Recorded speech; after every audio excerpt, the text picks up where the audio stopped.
আইন আইনের গতিতে চলবে। যে রায় হয়েছে, ফাঁসির আদেশ হয়েছে, আজকে 21 বছরের জেল হয়েছে, এই রায়গুলি কার্যকর করার মধ্য দিয়ে জনগণ স্বস্তি পাবে এবং যারা শহীদ পরিবার তারা স্বস্তি পাবে।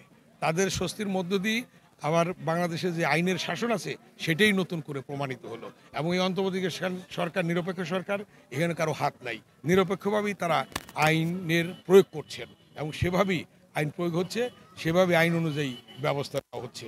এবং আমি আবার বলছি যে যখন কার্যকর হবে তখন শহীদের যে পরিবার আছে তারা স্বস্তি পাবে, জনগণ স্বস্তি পাবে। যে আজকে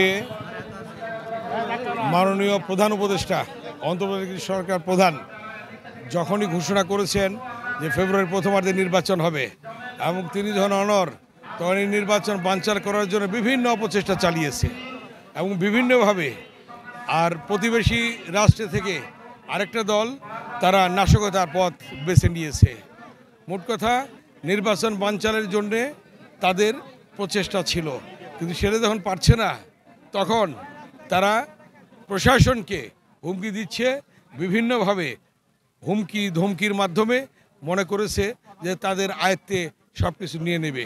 কিন্তু জনগণ তাদের সঠিকভাবে সঠিক মতামত ব্যক্ত করবে এবং সারা বাংলাদেশে যে ধানের শীষের জোয়ার আজকে টেকনাফ থেকে তেঁতুলিয়া, রূপসা থেকে পাথরিয়া, এই জোয়ারকে ঠেকানোর জন্যে আজকে প্রশাসনকে পন্ত হুমকি দিচ্ছে।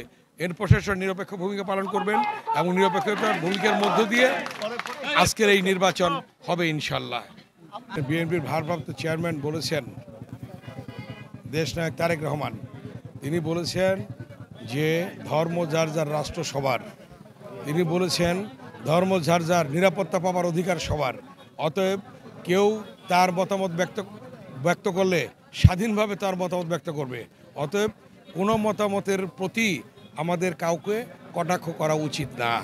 যার যার স্বাধীন মতামত সে ব্যক্ত করবে, যার যার ধর্ম সে পালন করবে। এই জন্যই বিএনপির ভারপ্রাপ্ত চেয়ারম্যান জনাব তারেক রহমান সাহেব বলেছেন যে ধর্ম যার যার রাষ্ট্র সবার, এবং এই কথাও বলেছেন ধর্ম যার যার নিরাপত্তা পাওয়ার অধিকার সবার। অতএব কেউ আইন হাতে তুলে নেওয়া উচিত না, কোনোভাবে কাউকে কটাক্ষ করা উচিত না।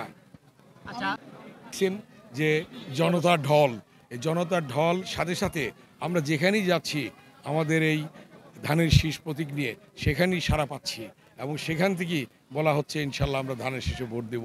অতএব এই সাড়া পেয়ে আমাদের মধ্যে নেতাকর্মীদের মধ্যে নতুন করে আশার সঞ্চার হয়েছে।